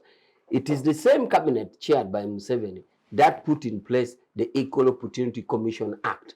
And not only that, it is President Museveni that assents to that act to make it a law, Therefore, President Museveni himself is so committed to this equal opportunity, and that is why he has put the commission in place, so that this commission can do these findings and generate this debate. If he wasn't in for it, why would he commit such a suicide? Why would he commit political suicide by putting all this in place? No. But what do you mean? He's not the one who enacted the constitution. This is a constitution for Ugandans, not just Museveni. It's not his one will as one man that thanks to him we have a constitution. Please. And this is ideas. We had a caucus group in the constitution that was advocating for NRM position. By the way, that is NRM position Museveni's position? Yes, it is. So it's a one-man show. Even for example, it's a one-man show. Not a one-man show, but he's the vision leader. But even then, you know very well that even on the 9th of independence in 1995, he is the one who launched the new constitution in Fort Fota. All the institutional framework leading to the debate that was released is blessed by Museveni, including ascending to that act to become a law. So if he had bad feeling, why would he do this to commit suicide, well knowing that this would generate the debate? This should show you his good political will. Now, way forward is for the top echelon of CEOs, those are people who are presumably before this current educational imbalance. So I think that is a political choice, and I think we should consider it when making such kind of appointment. That is the first category. Now, the second category, for the young ones who are coming through education cycle now, we need to check this imbalance from the planting of the seed. We cannot address it from a level of recruitment. If you address it from a level of recruitment, you will find definitely a region with more qualified people than others. So then you'll be addressing it at a wrong level. We need to address from a level where regions can send students to national universities at equal footing. For example, I went to a nurse training school in Lira. You know, a nurse training school is a national institution for admissions. You don't get people from Lango. You go on the notice board and you see it. You can't. Aren't you concerned? I'm concerned. And that is why I'm advocating for addressing it from the root. From the root. So that you don't address at recruitment level. So I've addressed two issues. At the CEO level, those are older generation and political decision. At the middle cadre level, that needs addressing from the roots. And at some stage, the involvement of scientific approach in recruitment. Okay. If we can remove human beings, the better. Because I wanted to ask you about Gambanogo. Aren't we harvesting issues of that? That is why I'm calling for machines now. That's why I'm calling. Having influence. That is why I'm now calling for machines that we are dealing with. That's why I'm now calling for machines for that one. Fair enough. Anyway, we are shifting to our last segment. We want to have a quick discussion on the polarizing legacy of Idi Amin.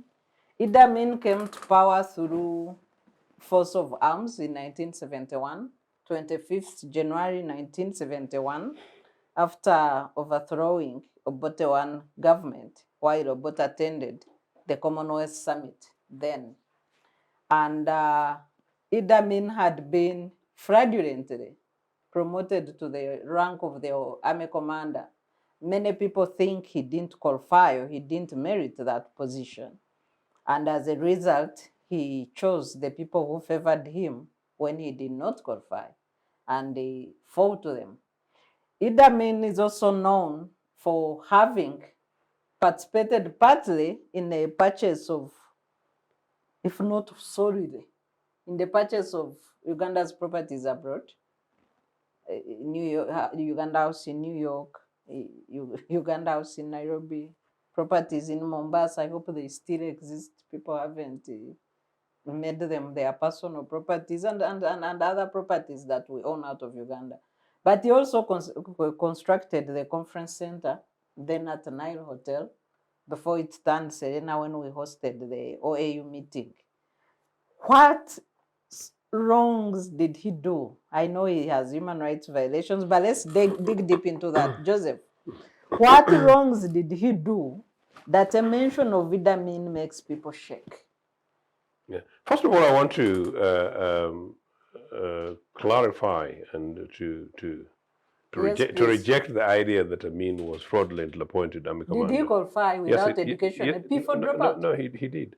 Under the circumstances in the 60s, Amin qualified. Amin was one of the foremost senior army officers at the onset of independence. It is true that Amin, under the circumstances by 1970 or thereabout, and particularly post 1972 elections, which was then due, Amin was likely to be amongst the people to be phased off in terms of retirement. But amongst the officers inherited from independence and the independence constitution at the time, Amin qualified. Okay, that's a question, yeah. Joseph, and for the benefit of the viewers, because I'm learning this also for the first time. Yeah. So what were the education qualifications then? I don't know. I don't think the criteria is then necessarily applied. And of course, like Awich would normally say, that I would need to go ahead and research on that. But quite frankly, for the first time, I'm hearing this on the set by you, alleging that Amin was fraudulently appointed army commander. Because of being a P4 dropout. No, actually, the irony. Okay, you're asking that. Let me give you.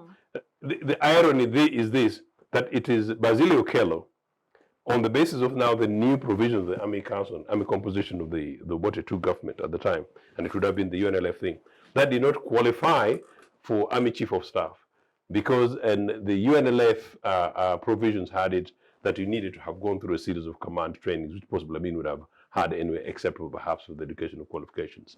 So one of the things we need to be able to do is that to be as objective as possible and to try and give credit where it is due.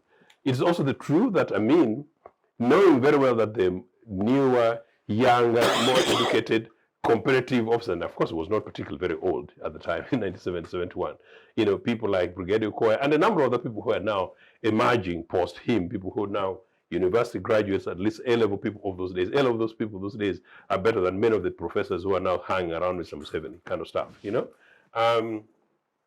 It's true, for example, that he almost certainly killed Brigadier Koya. One of the reasons why he was being prepared to be detained, arrested by Obote on return from Singapore.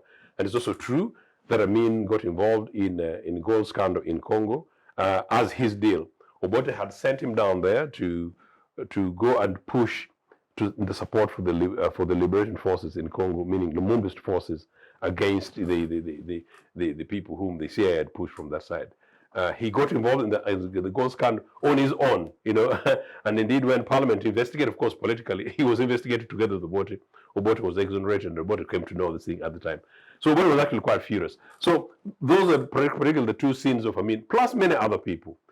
Number three, Amin, knowing very well that he was to be arrested on return from Singapore, because Obote was focusing on the Singapore summit, because the Singapore summit of 71 was supposed to be more revolutionary than it was, because we had managed to galvanize the majority members of the Commonwealth to prepare to, basically it was a conference designed to break the Commonwealth, unless Britain and their allies, New Zealand and Australia, and I think Canada, plus a few others, sought to rechange their positions on apartheid South Africa and Zimbabwe at the time. Except that, the option that came out was more average than that. So Amin is approached by Israeli intelligence guys on behalf of the other two, Britain and Israel, and Britain, Israel, and America, that look, Obote is coming to get rid of you, on return. But, we can support you to go ahead and get rid of him first, do the action first. Point I'm making, therefore, is that Amin's coup was actually not Amin's original idea. Amin was basically used. That is why I'm saying that for Mr. Museveni, who came to power just like Amin, and who is worse, who actually fought, an illegal war in the bushes of Luwero, against a democratically elected government, and so therefore both of them came the same way. And who, by the time Museveni came to power, the atrocities that is committed and the deaths it caused of the people of Uganda in Luwero and even in Kampala, compared to Idi Amin leading to that, means that Amin and Museveni as equally as wanted guys as any other. And to find one of them being the judge, in this case Mr. Museveni, being the one to judge Amin, is rather wanting. That does not mean, therefore, that I'm saying that the Amin's Institute is anything but that one for which we needed to appear support. I've had a conversation on this before elsewhere, and I think Comrade Awich and I were on this elsewhere. And part of the conversation is this, that I actually come to think of it, Turns out that the former MP, good guy, Fungaro, who was making the suggestion for the Amin Institute, did make this, whether or not it's a part of the family dispute in the Amin place family or not, the family was not informed. And so there was a division. But so the processes for doing it was wrong. But in the event that actually these guys had determined that they wanted to remember Amin in one way or another, I think it's tricky, the manner in which Mr. Museveni comes to basically dismiss Amin, and to dismiss Amin on grounds which, Museveni could be a suspect himself for. Now, whether or not an institute of Amin and what it was going to do is a different thing. I mean, I don't understand. Were they going to set up an institution to discuss how Amin governed, how he ruled, his war tactics, what he did in the 70s, the 80s, neither here nor there. So that's all I can say for the moment, that look, quite clearly, Amin and Museveni are all by the same guys. None of them should be able and capable of judging. And Museveni does not have the moral grounds to be able to judge Amin. Okay, in your view, Joseph, how best can we document our history as a country? No, that's important. I think you're quite right. I am a founder, initiator on the Milton Obote Memorial Lectures, and I was one of the founding ideas for that. And interestingly, we started Milton Obote Memorial Lectures, and now memorial lectures are things that are now common and formalized in Uganda, which is one of the ways. Now, there is no reason, and I was trying to say, there's no reason why we do not have maybe a museum. There's no way that we do not have maybe sessions or series about Idi Amin. But as an institute, I don't know, because I don't know the proposal, and I've never seen the proposal, how we set up an Amin Institute to discuss military, politicking, or what. Based on what Amin did, I'm not quite sure. But I think you're absolutely right. It's a very important point that these are issues that should be discussed by political scientists, people in academia generally, the media, and even us in the political class, that we have debates on policy basis, policy that, for example, one of the big things about Amin that we talk about in terms of what they achieved, successes of what he did. One of them is the most popular one, actually, is allegedly the Ugandan Asian, the expulsion of the Asians.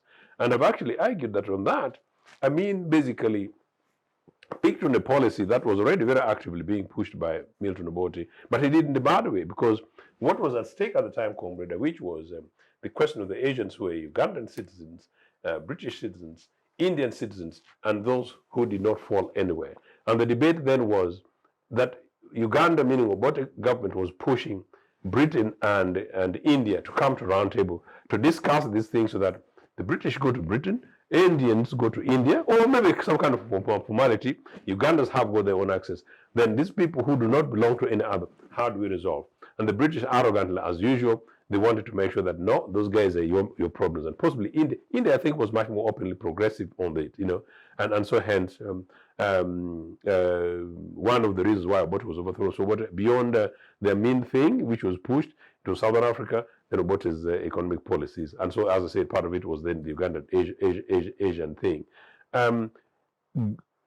Beyond that, Amin comes in and radically does it in a manner in which the majority of the Ugandans, a number of Ugandans, believe that Amin empowered them, took away from the other, since we are discussing Balalo also and other things, and this economic disparity in the country, took away from the people who possibly either don't deserve or have a lot more, and they gave it to the indigenous majority of Ugandan citizens, and so hence his popularity. So now, this should be a subject to what they're discussing, because even as some of the things that we are saying here, many people will be hearing it for the first time, that they didn't understand the background from where Amin picked it up.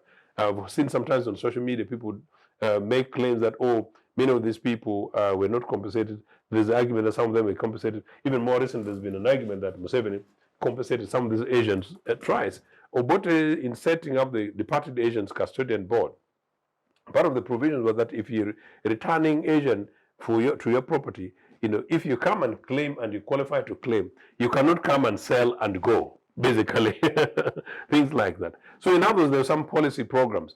All these are debates that need to be had about our economics, our domestic policies, possibly even about our foreign policies and about our history. How we're able to do that, I think, is neither here nor there. But maybe some of these things should be best be done on books, you know. But whether or not every leader, every ruler comes with an institute, I don't know. That's an open conversation. I don't know how we end up with the Museveni Institute and the Museveni Institute to basically teach what. Certainly not Shankwanzi. Afanda Wichi, NRM overreacts whenever Idi Amin is mentioned. Yet, you both came to power through the force of arms. You both captured power on the same day. You are both entangled in abuse of human rights and kidnaps, missing persons. What makes NRM overreact about Idi Amin? You see, in constitutional theory, there's one famous man called Kelsen. Kelsen was an Austrian professor. He ended up being a judge at the Supreme Court of a Constitutional Court of Austria. So it's a very prolific writer in what we call, he has written positive law. So Kelsen's theory is that once you have taken over power and you have taken the instrument of power, then you are a government. Yes. So Amin did that. And NRM also did it that through legal notice number 1 of 1986, which set up NRM. Now, Kelsen's theory was in 1920. Now, over time since 1920, Kelsen's theory has been enriched by the fact that if you take over power and you have the legitimacy in your hand, please make sure you give back power to the people so that people can elect. Now, you can choose to be a candidate if you wish, but give power to the people. So Amin, 1971, was at a time when Kelsen's theory was already enriched. But Amin chose to ignore the enriched Kelsen theory. Now, we all know that under normal governance, you have 3 arms of government. You have the legislature, which is parliament. You have the executive, which is the president and government.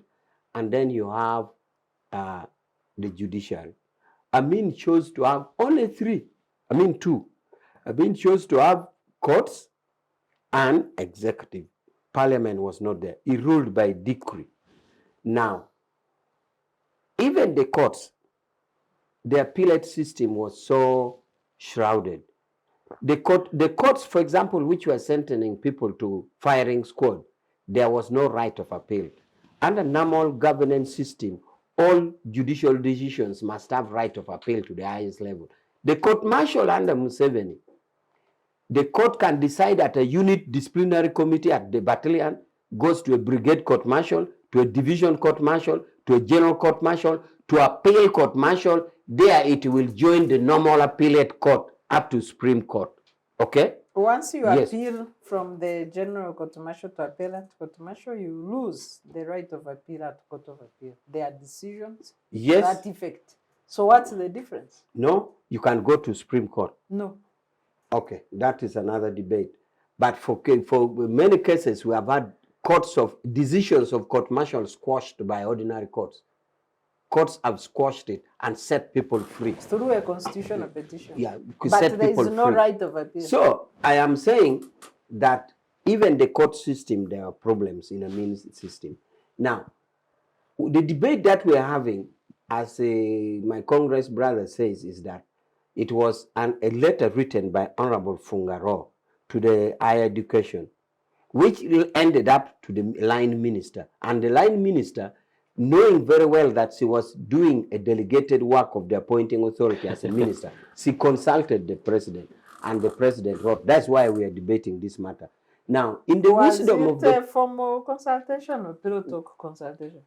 You see, if you're a minister and you can consult the issue that you have by either tabling it on the cabinet list of items, or over the pillow, or you can write to the president, or you can even, if depending on the emergency, you can ring the president. You can talk to the president. So the method doesn't matter. But anyhow, the Minister of Education consulted the president, and the president gave his opinion. Now, the president's opinion, which is in a letter form, is that by all ingredients, Amin's government was a fascist government. So the president is saying, you cannot condone fascism. We have seen fascism which has existed in the Mussolini of Italy, in the Hitler of Germany. Those countries actually strictly prohibited. To the extent that in Austria, where Hitler was born, they are now destroying the house because the neo-Nazis want to turn it as a shrine. So you can even see that the big Austrian German, even the name Hitler is not there now among the newborn. So President Museveni in this letter is saying, look, we have gone through this fascist regime. By having an institute, we are actually condoning it. We have said enough to fascism, we have fought fascism, let it go. Now, let me say that you talk about writing of history. By the way, know that history is written by the victors against the vanquished.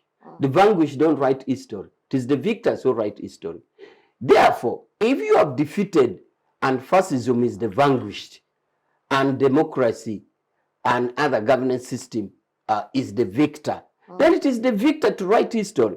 Therefore, you can choose, if you want, to document the bad deeds with a view that the readers should know that never again should we go back to that. Objective deeds or bad deeds? So, history is written by the victors. History is not written by the vanquished. In this case, the victors are those who fought fascism, and fascism is the vanquished. And therefore, we can't document it in the perspective of the vanquished, in the perspective of the fascist. So therefore, the institute is uncalled for because it would be actually condoning and celebrating fascism. Okay? And that is the view that we look at it. That is, we have defeated fascism, we shouldn't go back to there. We can't appreciate it. Now, on the issue of human rights, our human rights standards, we all know that even in Sweden, there are human rights issues. But it depends on the mechanism that you have in it. We have just been discussing Equal Opportunity Commission because we have put mechanism to generate it to the fore. We have put mechanism to bring it to the public domain. We have put mechanism that it should be debated. We have put mechanism that once the ills are identified, it must be addressed. So human rights is a progressive thing. I know for a fact that when we're in the UN, we used to say, when we're assessing states, we would say, Uganda, for example, will jump this bar. If Sweden comes, you say you should jump a higher bar because you have the logistics, you have the education, you have the infrastructure. There's no reason why you should jump the same bar as Uganda. We set the bar high. You'll agree with me that if you met the civil society of Sweden appearing before a human rights committee of UN, you will think possibly you are in a Somali. Meaning that in every country there are contradictions on human rights matters.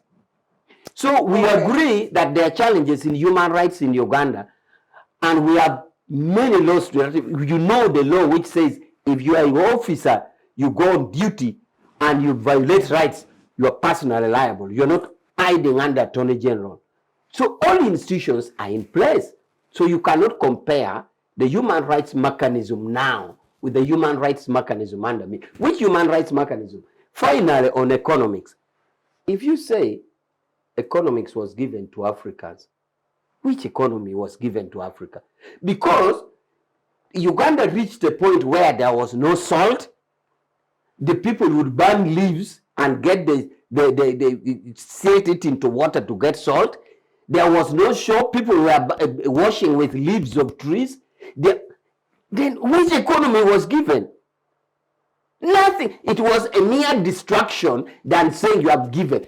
If we had given, you'd say the factory which was making salt by an Indian is now owned by Okello. And that's what the factory that was. Do you know that there was no razor blade? People used to use this nail. You'd sharpen a nail so sharp that you'd use it to save your beards and your head. So which economy was given to Ugandans? Okay. It was a destruction of the economy. Tell me that the factory for razor blade was given to Mwesije and it was working. The factory for salt was given to Mwanga and it was working. The factory for sugar was given to Kirot and it was working. It was a destruction of the economy, not giving the economy to Ugandans, for goodness sake. And there was no salt and sugar for years. Not only 1 year. So which economy was given to who? I know Joseph wants to come in, but before I let Awich off the hook, I want to put it to you, Awich, that the difference between missing persons today or kidnaps today and kidnaps during Idi Amin is the profile of the people that you are kidnapping. The rest is the same. No. The difference is, what are the mechanisms to discuss missing persons? For example, we know that the... Why are people missing? Before the mechanism, why are people missing? Because of these contradictions I'm telling you. For example, the Constitution guarantees in Article 44 an entrenched provision where you can't derogate one of the four: slavery, torture, fair hearing, and habeas corpus. Habeas corpus is there to say, if you know that the state has taken him and is somewhere, you bring the body here. And that is non-derogatory. And you ignore. Now, again, the difference is, missing persons, you can table in parliament. You can challenge government. There can be an inquiry. And you ignore. It never used to be. And you ignore. No, they not ignored. What is the end result? The point here is that some people are believed to make fictitious name in a bid to spoil the image of government.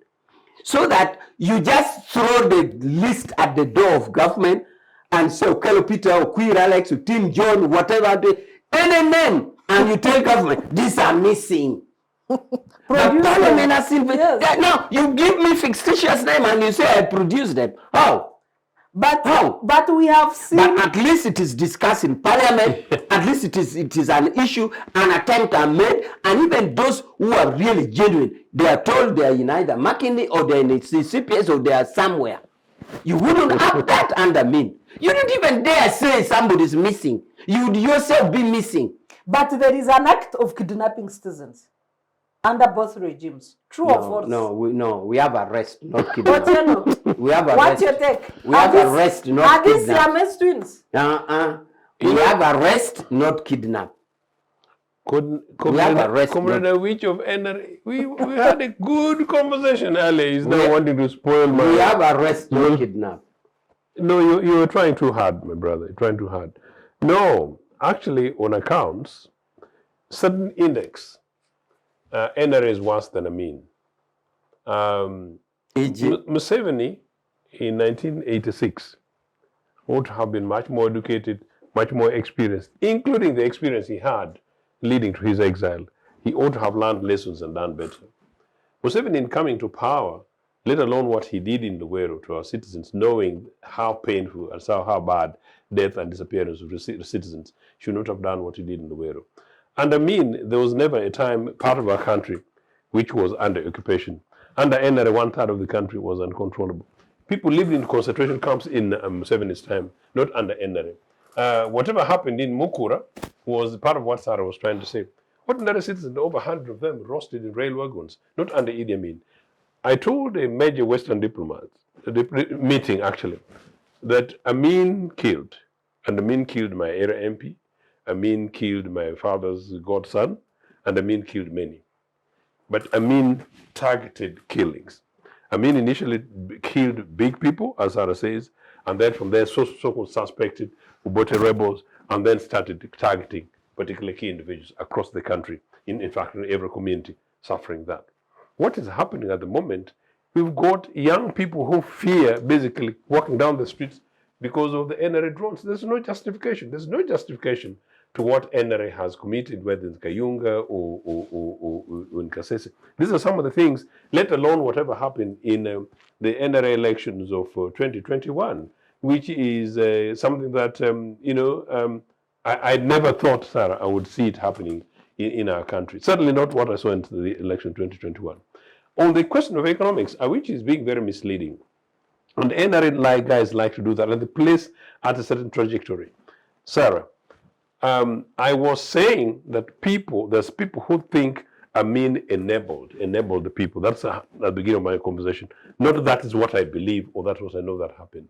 And so many people actually give credit to Amin that they thought that the expulsion of Asians and then the handing over of the Asian property and businesses to Africans, which he did. So to suggest that there was nothing to hand over is actually misleading. Factories, shops, and business around Kampala were handed over to Ugandans. It just simply happens to be that some of the indigenous... where did the goods go? No, of course, I'm explaining. Some of the indigenous Ugandans were possibly not experienced people in business. There are stories of people, Ugandans, including families today, who are what they are nationally because of what they picked from Idi Amin's government. Now, on the essential commodities, once Amin went, and all of us participated in decampaigning Amin, and in fact, Museveni and all of us, when Museveni was still sensible in exile in the 70s, when maybe Okello Oryem was supposedly looking after Muhoozi, in Tanzania, Uganda, Amin was sanctioned. So the economic situation of Amin's government started deteriorating. From about 76, especially when he killed Archbishop Luwum and then both of whom, who actually happened to be a minister from my community, he's then Minister of Defense or Internal Affairs at the time. From about 77, 78, with Kenya being used deliberately to undermine Amin's government, and so therefore huge amount of money was put to pull off Uganda's coffers to deny him. And that's an interesting one for academia, to deny him key essential foreign exchange. So Amin was being squeezed. So by about 77, 78, essential commodities were no longer existing. By 79, up to and including leading to the war, that is obviously true, Uganda's economy went to the dire state. Now, many times, remember, even in social media space where some of us, the three of us share, there's sometimes people push it and oh, that's UPC, that's the day before NRM came. But no, this is a lack of essential commodities, in fact, linked to the undermining of Amin's regime by all of us, and in part leading to the war from 1978. In war situations, things go bad. So it's true that there was insufficient essential commodities, and that's why insufficient, or there was nothing. No, not actually. To say nothing is neither here nor it's not necessarily true. And by the army shop, which had been part of a government enterprise, continued. The foods and beverages continued, except it was really confined to a privileged few. So really, when we are contextualizing these things, we need to try and be as objective as possible. And you can see me, whose party is a direct victim of Idi Amin. Yes, I want to try. Yes, I want to try and be as objective as possible, particularly for post-Uganda, because your question to me was very important. I know why you want to try to. How do you document Idi Amin? No, you might wonder why. That because I know, and I know why you think that I want to do so. Why? That I want to do so because by leveling up Amin, I will up Museveni's misery. No, actually, Museveni is in a very bad situation. To rule this country for 40 years and to commit the kind of atrocity that it is. One of the lessons that we do, maybe one of the reasons Museveni fears, means that Amin used to do, Amin killed so many, how many died under Museveni? Amin tried to build ABCD, whatever, how many times? So Museveni looks so bad. So if Museveni can look so bad around from their image. Precisely, and Amin, if you can look so bad under Amin, we UPCs, like I always say, we are the future, would be the saints of Uganda until God does this country apart. Let's conclude, guys. Unless you have something very urgent to as a rejoinder, let's conclude. So just to say why he wants to pull down Amin, because he wants to think he should level it with Museveni. Okay, just your parting shots on the two topics we've had. 1 minute and we call it a day. No, I think the first topic is very worrying. The fact that particularly this Western Uganda, which many Ugandans actually think that is the Western Uganda that includes Bushenyi, turns out it's Western Uganda, which includes a particular family minus Kiredongo, tells you that how extreme it is. and so that is unfortunate. So this is a national crisis that if politically something goes wrong, it triggers setting the country on fire. So anybody who has got Museveni's ear and is kind enough to Mr. Museveni should let him know that it is urgent that we reverse this policy. And to do so, I think we shall be able to invest in our communities, invest in the key sectors. And we are here for giving them free advice as UPC, because we did an excellent job in trying to level up Uganda's economy and Uganda's community, including national cohesion, question and identity. On Amin, I think Museveni just overreacted. And as I said, whichever way he does, with or without an Amin Institute, Museveni's regime is so bad compared to Idi Amin that, well, they're the two dictators in the history of this country. We hope post-Museveni there's never ever another dictator in this country, and certainly none that will match Museveni and Comrade Amin. Now, on the first issue is that Museveni and NRM has deliberately put in systems measures to unearth inequalities by putting it in the constitution, by enacting the law, by putting the commission in place, and by facilitating commission to do its research so that this thing come out and it is discussed and a solution is found. So we are on the right track, and therefore we have to set back and get solutions. If we don't, then it is a half work done, because we are the one who set the system in place up to where the report is put out. The other thing is that on the Amin, we're debating it from President Museveni's letter, and I have tried to explain his position on the letter. But also, as we said, Amin's family said they don't want it. It is a ploy by intelligence to dupe them. They are not interested in the institute. So I do not see why we should have such a divisive debate when it is uncalled for by the family. Therefore, my parting shot is, as I said, we shall continue to address equality. To address equality, and we shall also say we must not go back to fascism, and we should set the country set on the right path, and they should follow the right path. That's it from us to you. We are your regular panelists on Citizens Chat Show. Make a date with us every Friday afternoon. Bye-bye.